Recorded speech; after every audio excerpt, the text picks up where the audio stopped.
Did you know Amish farmers produce abundant harvests without a single drop of chemical pesticides? While modern agriculture drowns crops in toxic sprays, Amish fields thrive using methods that harness nature's own defense systems. Their fields contain 4 times more organic matter than conventional farms. Their plants get protected by armies of beneficial insects, and their crop diversity makes total failure virtually impossible. The Amish aren't rejecting science, they're practicing it in its most sophisticated form. Here's how they do it. Ever wonder why Amish farms seem to produce such vibrant crops without modern chemicals? The secret lies beneath your feet. Amish farmers have mastered soil management techniques that build incredibly rich earth over generations. The foundation of Amish farming success is what they call dark earth, a method of gradually building topsoil 2 to 3 inches deeper every decade. While conventional farms typically have topsoil measuring just 6 to 8 inches deep, many Amish farms boast rich, black soil extending 12 to 15 inches down. This didn't happen overnight. It represents decades of careful stewardship. What makes this soil so special? For starters, the organic matter content tells the story. Tests show Amish fields contain 8 to 12% organic matter, compared to just 2 to 3% in conventional farms. This difference is like comparing a chocolate cake to a plain cracker. One is packed with nutrients, the other, not so much. The Amish approach this soil building through what they call the soil health triad, a careful balance of fungal networks, bacterial populations, and earthworm activity.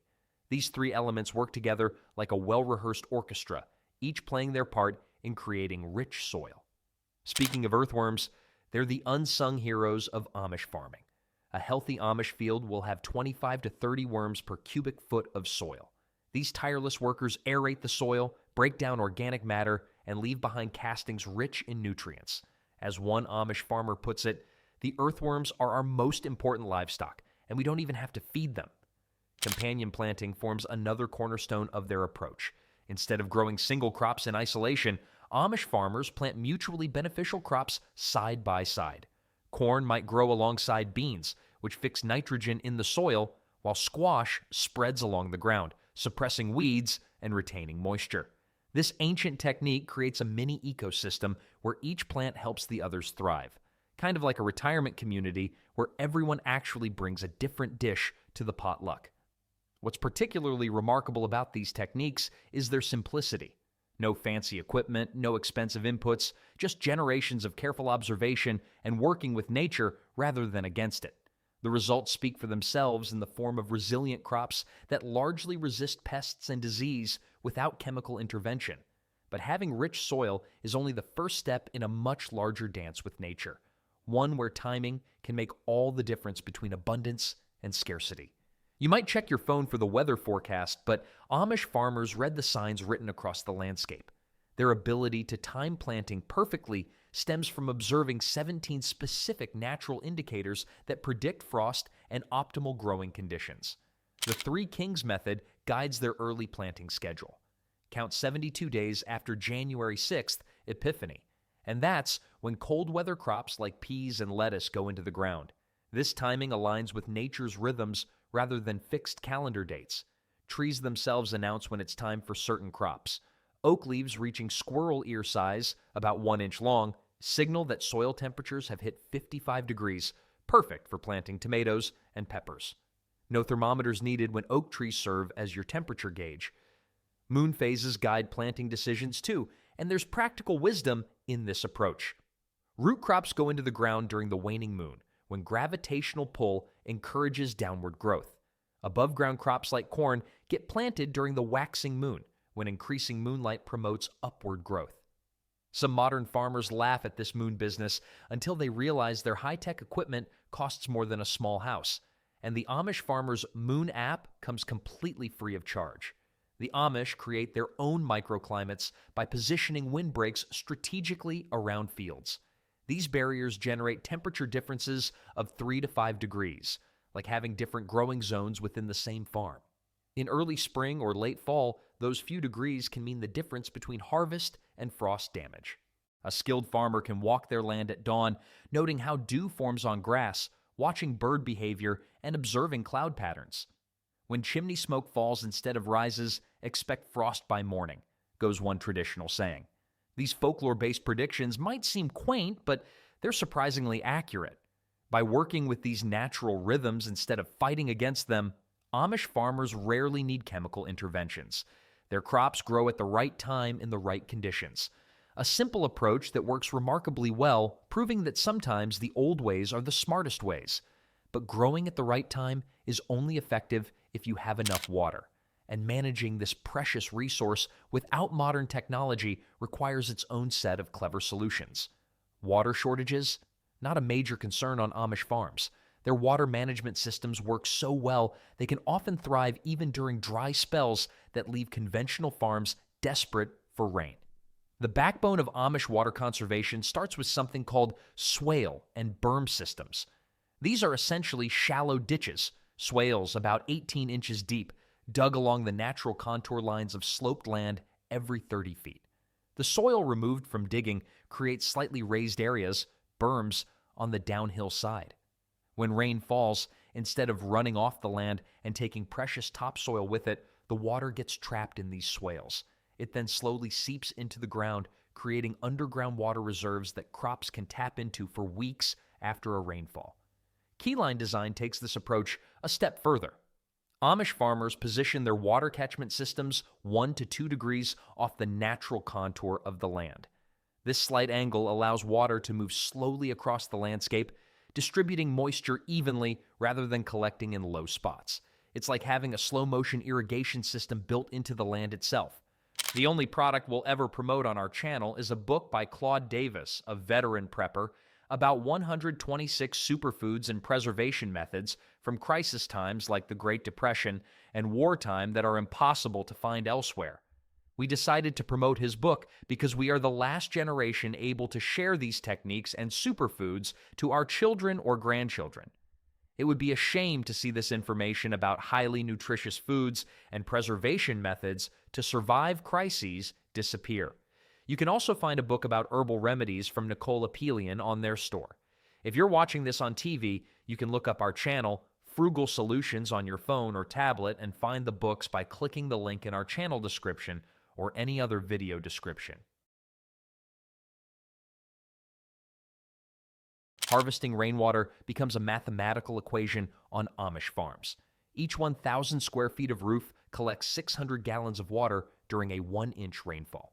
With several buildings on a typical farm, one good rainstorm can capture thousands of gallons of water without using a single pump or electric device. Speaking of no electricity, Amish farmers are masters of gravity-fed irrigation. By positioning water storage at just 12 to 15 feet above their fields, they create enough pressure to irrigate their crops without a single watt of electricity. Water flows downhill. It's as simple as that. My electric bill would certainly appreciate that kind of thinking. Mulching plays a crucial role in their water conservation strategy. A 3-inch layer of organic mulch reduces water usage by 60 to 70%. This thick blanket of straw, leaves, or wood chips keeps soil moist, prevents evaporation, and slowly feeds nutrients back into the ground as it breaks down. The results are impressive. During a recent drought that had neighboring conventional farmers running irrigation systems day and night, many Amish farms continued producing abundant crops with minimal supplemental watering.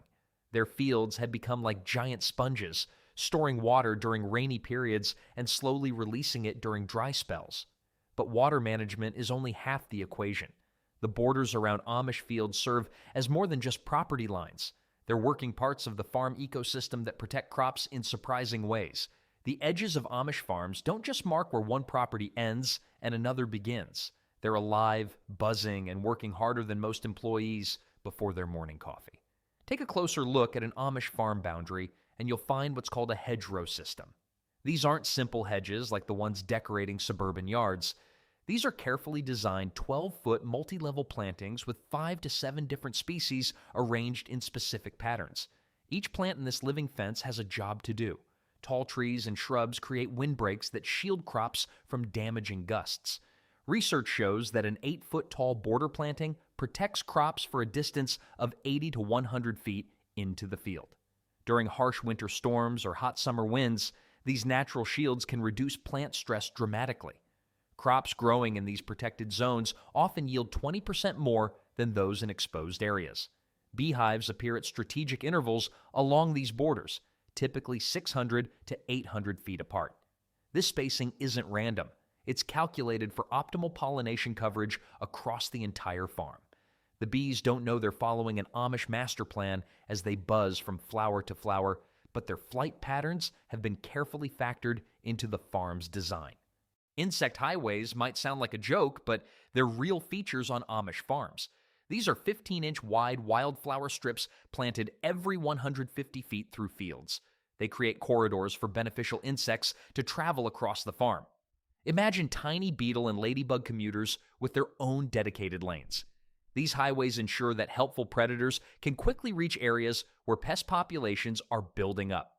The plant selection for these borders shows remarkable foresight. Elder, hawthorn, and blackthorn are favorites because together they provide habitat for beneficial insects across 3 seasons. When one stops flowering, another begins, ensuring year-round support for the farm's tiny allies. It's like having a standing army of pest control specialists that works for free. They just need the right housing and food supply. These border systems make conventional farms with their bare edges look downright wasteful. Where modern farms end abruptly, Amish farms transition through these productive boundaries that serve multiple functions simultaneously. The diversity doesn't stop at the farm's edge. Inside those borders, you'll find a patchwork of different crops growing side by side, a stark contrast to the vast single-crop fields that dominate today's agricultural landscape. Fly over America's farmland and you'll see endless fields of identical plants stretching to the horizon. Now fly over an Amish farm. The view changes dramatically. Instead of one crop, you'll spot a colorful patchwork of diversity. Amish farms typically grow 15 to 20 different crops each season. That's quite a contrast to conventional farms that might rotate between just 2 or 3 crops over several years. This diversity isn't just pleasing to the eye, it's a powerful defense system against crop failure. The math behind this approach is compelling. Growing 12 or more crop varieties virtually eliminates the risk of total crop failure. If disease strikes one plant type or pests invade, they rarely affect all crops equally. While one crop might struggle, others thrive, ensuring the farm always produces food and income. It's the agricultural version of not putting all your eggs in one basket, though on an Amish farm, those eggs would come from several different chicken breeds. Behind this diversity lies a remarkable community effort.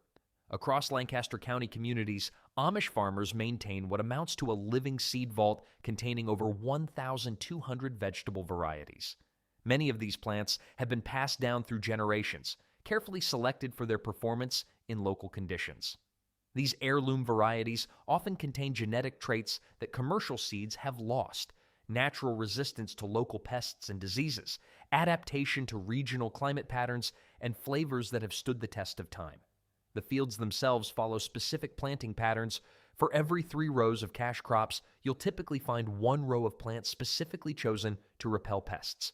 Marigolds, garlic, onions, and certain herbs serve as natural pest deterrents, confusing insects with their strong scents and sometimes actively repelling them. Tall sunflowers stand like sentinels every 25 feet in many fields. These aren't just for show or seeds, they form barriers that physically block certain pests from moving across the farm. Flying insects often follow the line of these tall plants rather than venturing into the crops between them. Plus, sunflower heads attract birds that eat pest insects, a welcome side effect. The complex interactions between these different plants create a natural balance that reduces the need for outside intervention. Pests still exist, but they rarely reach the devastating numbers seen on monoculture farms. It's like having a neighborhood watch program where different plants look out for each other, rather than identical neighbors who all face the same vulnerabilities. This diversity extends beyond just plants. Walk through these fields and you'll notice something else. The specific timing of when crops are planted creates yet another layer of protection against pests that conventional farmers might combat with chemicals. When does an Amish farmer plant corn? Not by the calendar date, but exactly 14 days after the last frost. This precision timing helps the seedlings dodge the first cycle of corn borers, destructive pests that can devastate entire fields. By the time the second cycle of corn borers emerges, the plants are strong enough to resist damage. Timing matters more than most people realize. In the battle against pests, being a week early or late with planting can make the difference between a bountiful harvest and disappointment. Amish farmers have refined these planting windows through centuries of careful observation. The humble basil plant serves as more than just an ingredient for pasta sauce. When planted among tomatoes, it reduces hornworm damage by an astounding 68%. That's better protection than many commercial pesticides offer, and it comes with the bonus of fresh herbs for the kitchen.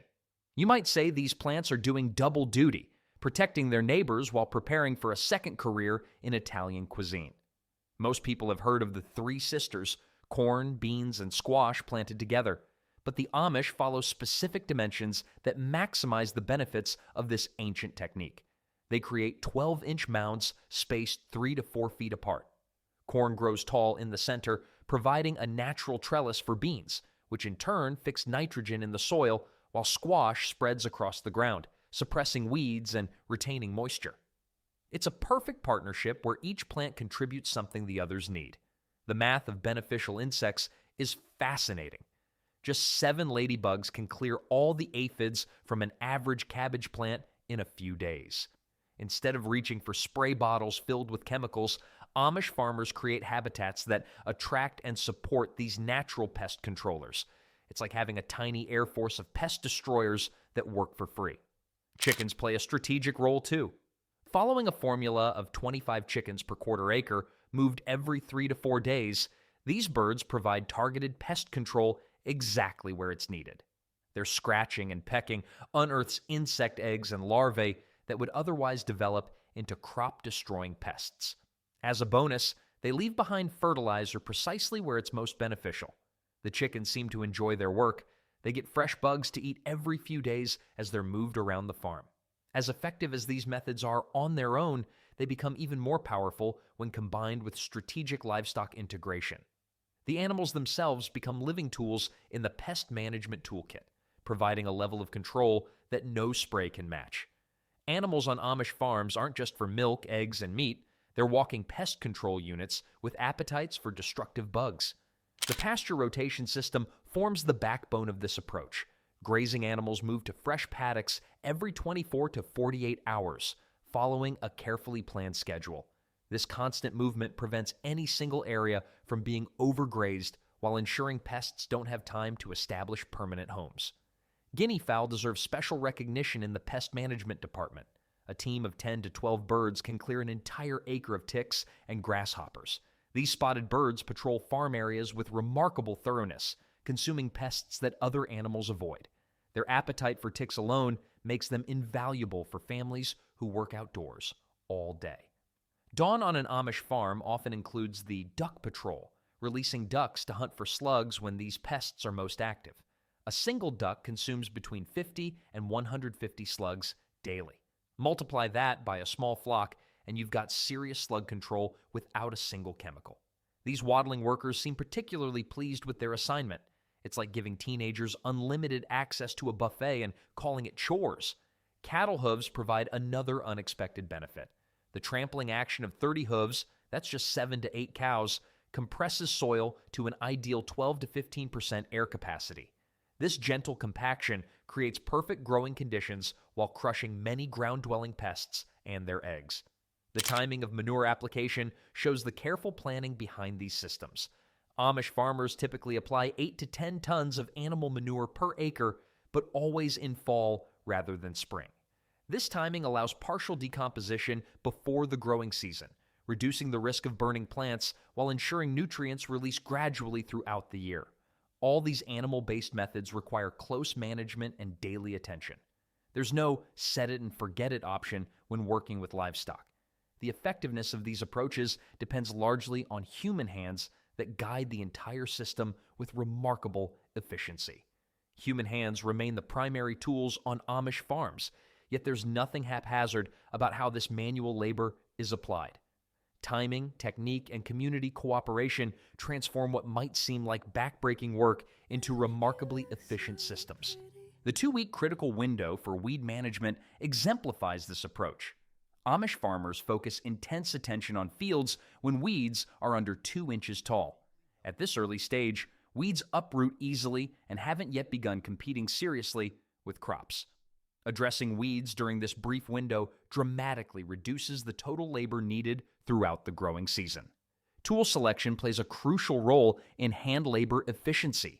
Long-handled stirrup hoes handle approximately 85% of weeding tasks.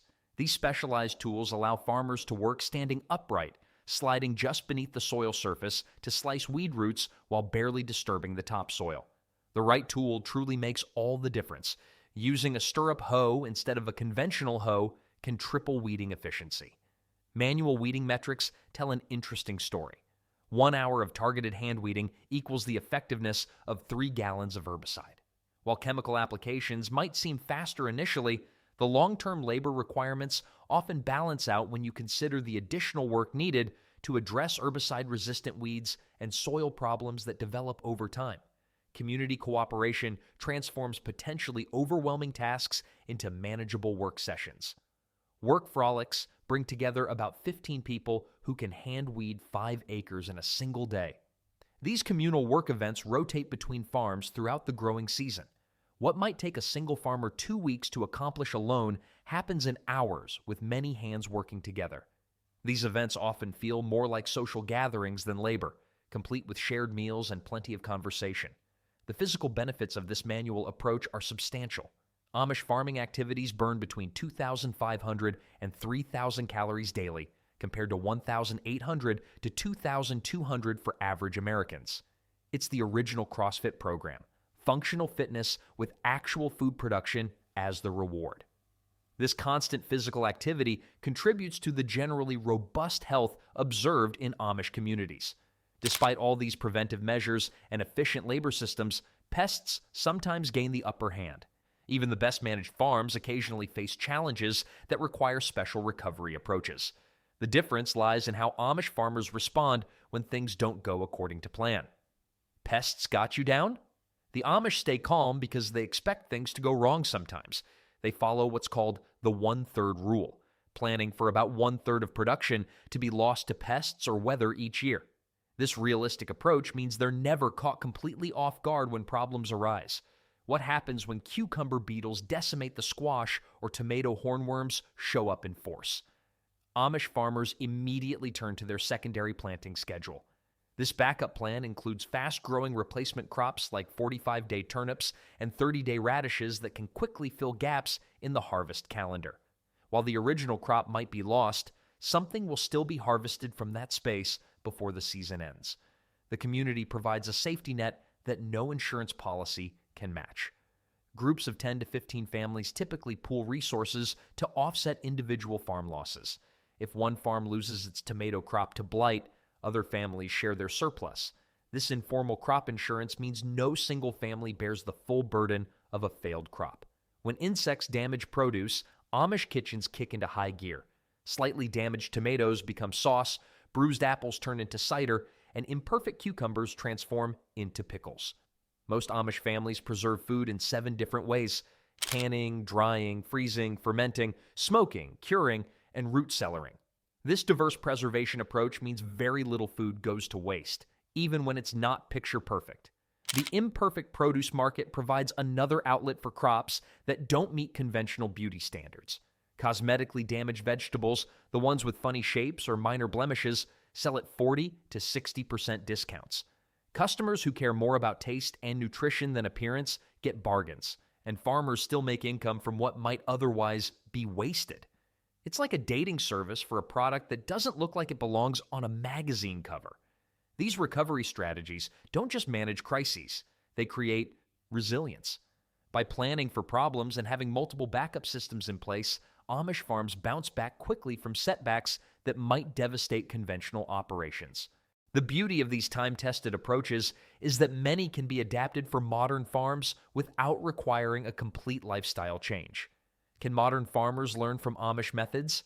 The answer is a resounding yes. You don't need to trade your tractor for a horse-drawn plow to benefit from these time-tested approaches. Studies show that many Amish techniques work beautifully on small to medium-sized plots of 5 to 10 acres. This scale makes them perfect for the growing number of market gardens and small family farms popping up across the country. Starting small allows farmers to experiment with these methods without completely overhauling existing operations. The edge effect technique offers one of the easiest entry points. Creating 18 to 24-inch diverse borders around conventional fields introduces beneficial insects while requiring minimal change to the main growing area. These living borders act like ecological welcome mats that invite helpful bugs into your growing space. Modern tools can actually enhance traditional methods. While the Amish use hand tools by religious choice, there's nothing stopping others from using appropriate technology that maintains the principles while reducing physical strain. Battery-powered equipment can complement these time-tested growing methods while saving your back from unnecessary strain. After all, wisdom doesn't require sore muscles.